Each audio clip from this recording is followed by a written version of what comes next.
Y entramos ahora en el capítulo 2. En este capítulo estudiaremos la ofrenda del alimento. Las ofrendas hablan de la persona y de la obra de Cristo. El holocausto era un cuadro a fondo de Cristo en su muerte. En cambio, la ofrenda del alimento revela la humanidad de Jesús en toda su perfección y amabilidad.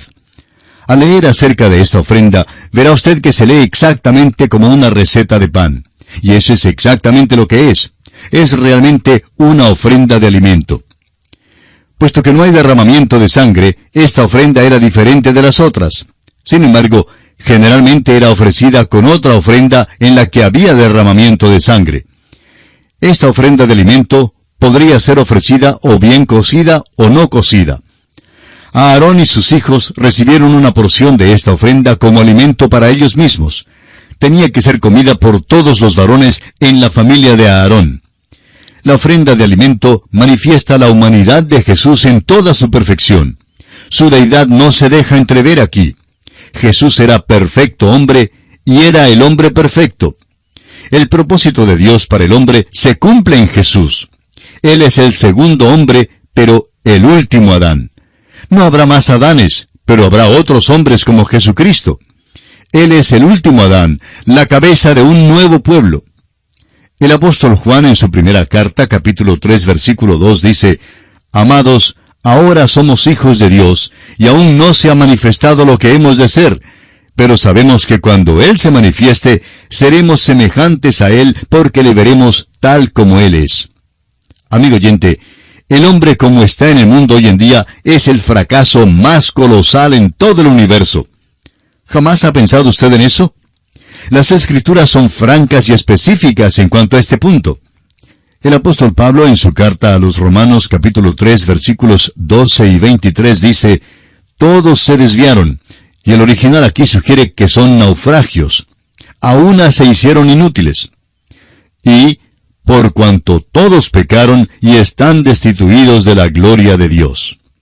Dios no puede salvar por la ley por la sencilla razón de que Dios ve nuestras imperfecciones.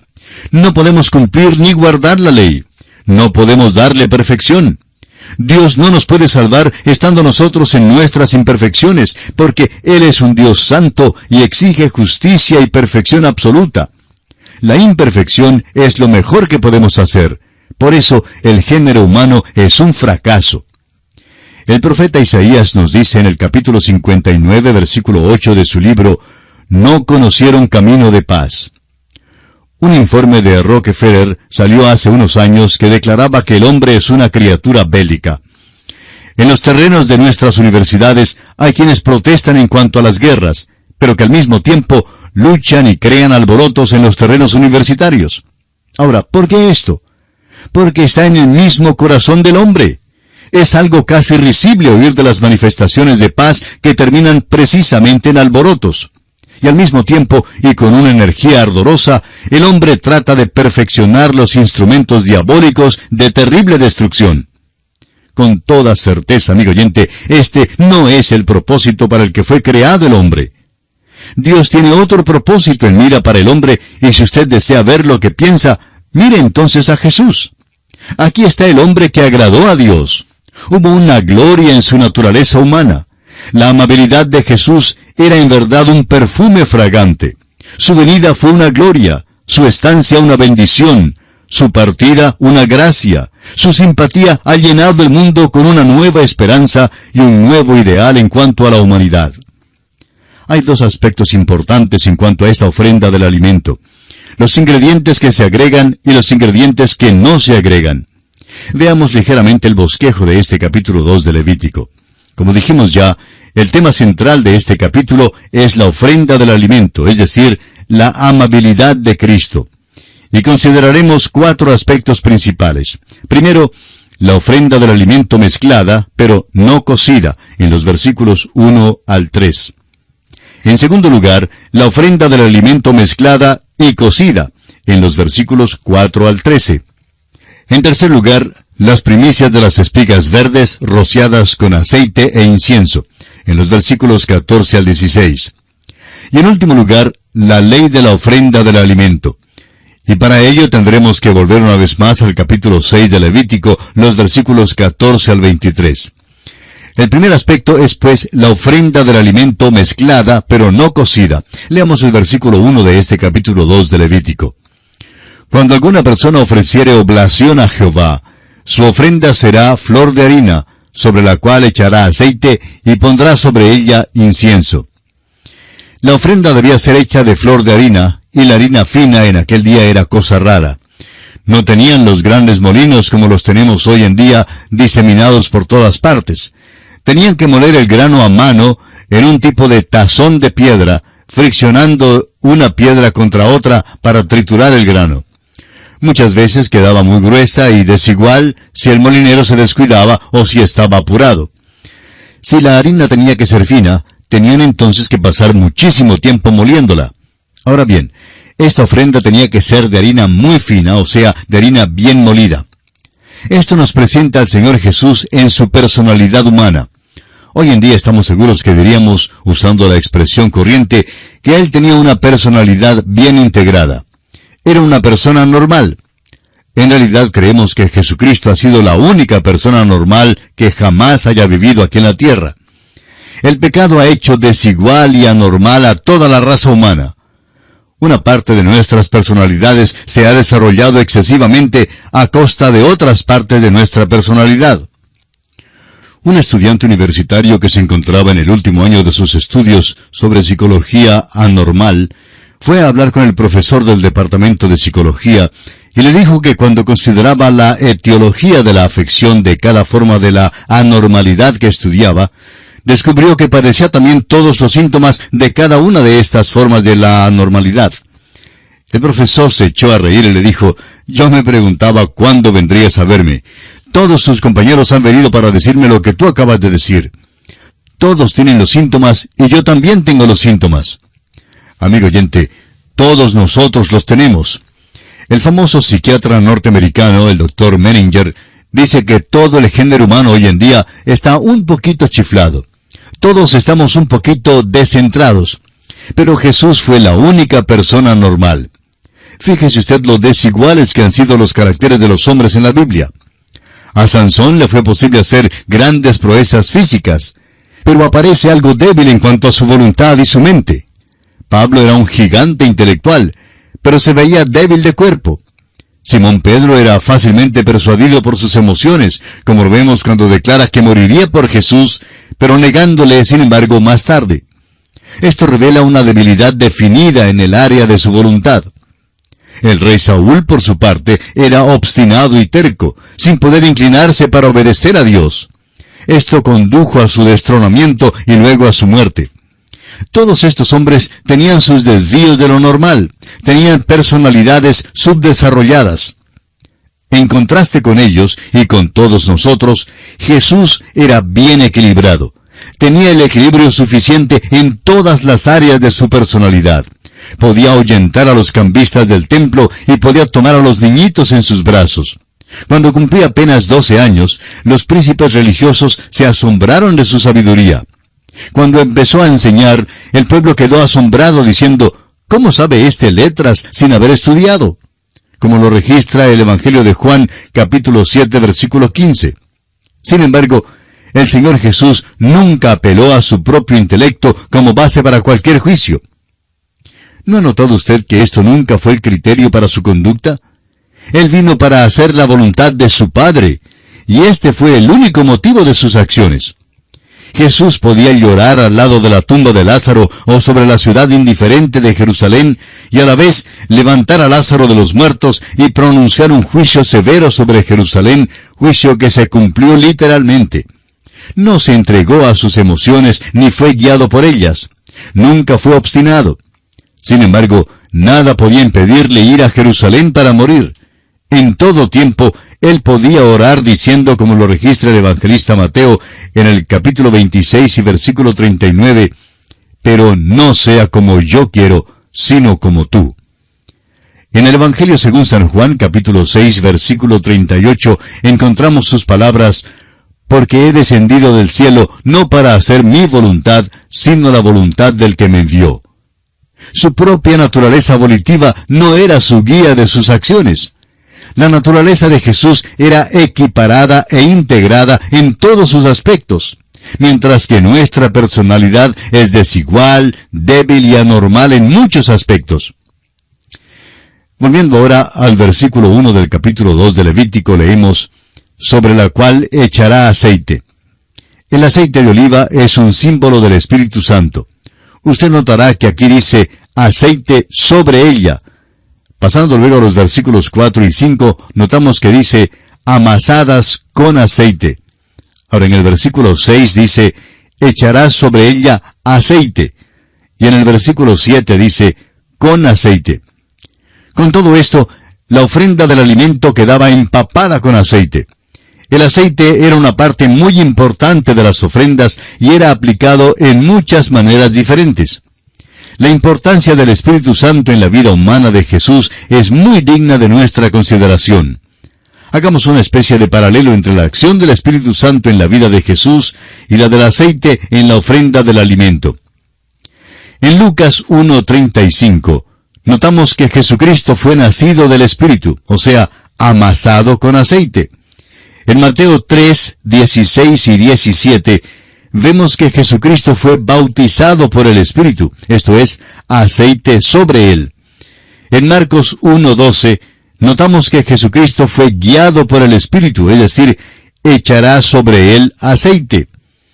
Juan 3:34 y Mateo 12:28 nos dicen que Jesús enseñó, hizo milagros y se ofreció en el poder del Espíritu Santo, es decir, con aceite. Amigo oyente, si el Señor Jesús en su perfecta humanidad necesitaba el Espíritu Santo, es entonces cierto que usted y yo necesitamos al Espíritu Santo aún mucho más. No podemos hacer nada por nosotros mismos. Leamos ahora el versículo 2 de este capítulo 2 de Levítico. Y la traerá a los sacerdotes hijos de Aarón, y de ello tomará el sacerdote su puño lleno de la flor de harina y del aceite, con todo el incienso, y lo hará arder sobre el altar para memorial. Ofrenda encendida es, de olor grato a Jehová. El incienso se hacía según una fórmula secreta. Evidentemente era una forma de incienso puro mezclada con otros ingredientes aromáticos. Era preparado con ciertas partes de algunas plantas o árboles, quizá con la cáscara u hojas. El incienso exudaba su fragancia solo cuando era mojado, molido, quemado o puesto bajo presión. Y esto habla de la vida del Señor Jesús, cómo Él manifestó la fragancia de su vida bajo los fuegos de la tensión, las presiones y la persecución. Esto es lo que su Padre vio en Él, y por eso dijo que tenía complacencia en Él. Había una fragancia especial en su vida, y debe haber una fragancia también en nuestras vidas, puesto que pertenecemos a Él. Leamos ahora el versículo 3 de este capítulo 2 de Levítico. Y lo que resta de la ofrenda será de Aarón y de sus hijos. Es cosa santísima de las ofrendas que se queman para Jehová. Los sacerdotes recibían una porción de la ofrenda del alimento. Debían recibir un porcentaje de cada ofrenda. Al parecer, lo restante era mezclado y luego quemado sobre el altar. Notamos aquí un énfasis especial sobre el hecho de que esta ofrenda era quemada sobre el altar aunque no había derramamiento de sangre relacionado con ella. El fuego recibe un gran énfasis, como también lo veremos en los versículos 2, 9 y 16, y en el capítulo 6, versículos 15, 17 y 18.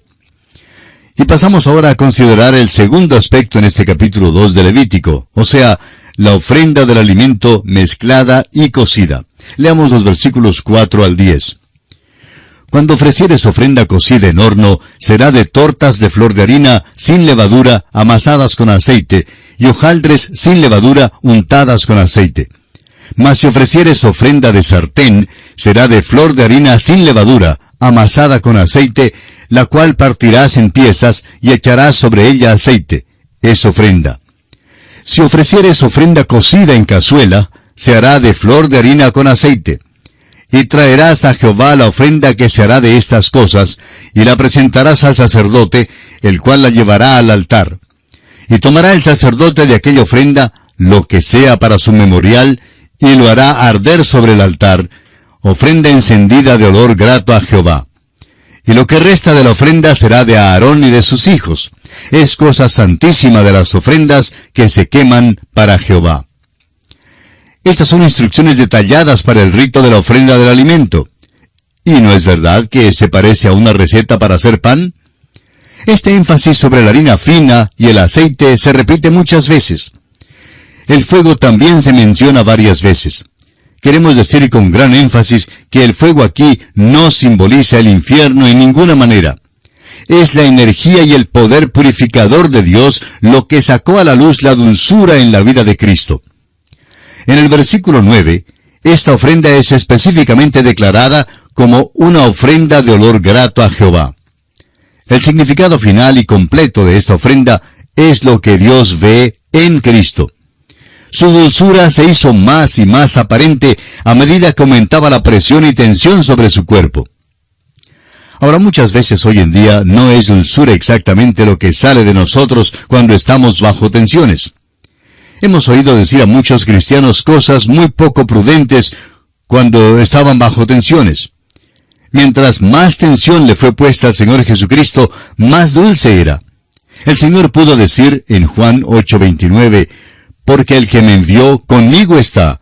No me ha dejado solo el Padre, porque yo hago siempre lo que le agrada». Lo que sobraba de la ofrenda del alimento debía ser de Aarón y de sus hijos. Los creyentes tenemos hoy el privilegio sumo de compartir a Cristo con Dios el Padre. Amigo oyente, ¿qué ve usted en Cristo Jesús? ¿Hay una dulzura en cuanto a Él? ¿Ha inhalado usted la dulzura y la fragancia de la vida de Cristo? En el Evangelio según San Juan, capítulo 6, versículos 53 al 58, leemos, Jesús les dijo, de cierto os digo, si no coméis la carne del Hijo del Hombre, y bebéis su sangre, no tenéis vida en vosotros. El que come mi carne y bebe mi sangre, tiene vida eterna, y yo le resucitaré en el día postrero. Porque mi carne es verdadera comida, y mi sangre es verdadera bebida. El que come mi carne y bebe mi sangre, en mí permanece, y yo en él. Como me envió el Padre viviente, y yo vivo por el Padre, asimismo el que me come, él también vivirá por mí. Este es el pan que descendió del cielo, no como vuestros padres comieron el maná y murieron. El que come de este pan, vivirá eternamente. Amigo oyente, si usted y yo deseamos tener algo de esta dulzura en nuestra vida, tenemos que participar de Cristo Jesús. Por supuesto que no hablamos en forma literal porque no somos caníbales. Comemos de Él, amigo oyente, por la fe y nos apropiamos de sus cualidades para nuestras vidas. Al comer de Él, la dulzura de su vida debe penetrar nuestras vidas. Y aquí nos detenemos por hoy. Y en la continuación de este estudio retornaremos, Dios mediante, en nuestro próximo programa. Será pues, hasta entonces, es nuestra oración que Dios le bendiga copiosamente. Continuamos hoy, amigo oyente, nuestro estudio del capítulo 2 de este libro de Levítico, y vamos a comenzar con el versículo 11 que dice, Ninguna ofrenda que ofreciereis a Jehová será con levadura, porque de ninguna cosa leuda, ni de ninguna miel se ha de quemar ofrenda para Jehová. Los ingredientes excluidos en esta ofrenda son de tanta importancia como los ingredientes que son incluidos. Los dos mencionados aquí por nombre son la levadura y la miel. Notaremos que la levadura será mencionada muchas veces en las Escrituras. La levadura en la Escritura se presenta en todas partes como un principio de la maldad. El Señor Jesucristo amonestó a sus discípulos a cuidarse de la levadura de los fariseos, refiriéndose a sus doctrinas y enseñanzas. Vemos pues que, en un sentido espiritual, la enseñanza mala es la levadura, y que la levadura es el principio de la maldad. La levadura tiene que ser excluida de la ofrenda. Y eso habla del hecho de que no hay ni la más remota posibilidad de maldad en Cristo Jesús. No hay ningún pecado en la vida de Cristo. La miel era también excluida porque representaba la dulzura natural meramente. Hay cristianos que en público asumen una actitud muy piadosa. Siempre andan con una sonrisa dominguera. Llaman a todo el mundo mi hermano y mi querido fulano de tal. Su aureola resplandece como si se hubiese pulido con un novísimo limpiador milagroso. Sin embargo, Estos mismos son los que muchas veces se ocupan de transmitir la calumnia más maligna y el chisme más malicioso. En cierto sentido, estos son más peligrosos que un asesino con pistola. Amigo oyente, hay muchísimos cristianos que tienen esta miel natural y lisonjera en sus vidas. Pero el Señor Jesús habló claro. No había un principio corruptor en su vida. No exhibió la dulzura lisonjera de la miel, ni había ninguna levadura en su habla que le hiciera aceptable al hombre natural. Continuemos ahora con el versículo 12 de este capítulo 2 de Levítico. Como ofrenda de primicias las ofreceréis a Jehová, mas no subirán sobre el altar en olor grato. Esta ofrenda era un sacrificio de olor grato, pero no debía derivar su dulzura del buen sabor producido por la levadura, ni de la dulzura natural de la miel. Leamos el versículo 13. Y sazonarás con sal toda ofrenda que presentes, y no harás que falte jamás de tu ofrenda la sal del pacto de tu Dios. En toda ofrenda tuya ofrecerás sal. La sal es el ingrediente final que fue incluido en la ofrenda de alimento. La sal es un preservativo y es lo opuesto a la levadura. La levadura produce la corrupción, mientras que la sal preserva de la corrupción. Ahora notemos que dice la sal del pacto. Es interesante notar que todavía se come sal entre los árabes como garantía de que los participantes darán obediencia fiel al pacto. Así pues, la sal era señal de la fidelidad entre el ofrendante y Dios. Cristo es fiel. Este es uno de sus muchos nombres. Apocalipsis 19:11 lo confirma al decir que Él es fiel y verdadero. Ese es nuestro Señor Jesucristo. Cristo se ofreció a Dios. Nosotros podemos ofrecernos a Dios por causa de su misericordia. Debemos ser hallados fieles. Los cristianos deben también ser la sal en el mundo. Podemos hacer esto solo si presentamos nuestros cuerpos en sacrificio vivo a Dios. El apóstol Pablo lo expresa de esa manera en su carta a los Romanos capítulo 12, versículos 1 y 2. Escuche. Así que, hermanos, os ruego por las misericordias de Dios que presentéis vuestros cuerpos en sacrificio vivo, santo, agradable a Dios, que es vuestro culto racional. No os conforméis a este siglo, sino transformaos por medio de la renovación de vuestro entendimiento, para que comprobéis cuál sea la buena voluntad de Dios, agradable y perfecta. Volviendo ahora al capítulo 2 de Levítico, los 3 últimos versículos nos presentan las primicias de las espigas rociadas con aceite e incienso. Leamos estos versículos 14 al 16 de Levítico capítulo 2. Si ofrecieres a Jehová ofrenda de primicias, tostarás al fuego las espigas verdes, y el grano desmenuzado ofrecerás como ofrenda de tus primicias. Y pondrás sobre ella aceite, y pondrás sobre ella incienso, es ofrenda. Y el sacerdote hará arder el memorial de él, parte del grano desmenuzado y del aceite, con todo el incienso. Es ofrenda encendida para Jehová. La fiesta de las primicias, tal como aparece en Levítico capítulo 23, versículos 9 al 14, era también una ofrenda de alimento, tanto como lo fue la fiesta de Pentecostés. Y pasamos ahora a considerar la ley de la ofrenda de alimento. La ley de la ofrenda de alimento se encuentra en el capítulo 6 de Levítico, versículos 19 al 23. Y vamos a leer estos versículos para familiarizarnos con esta ley.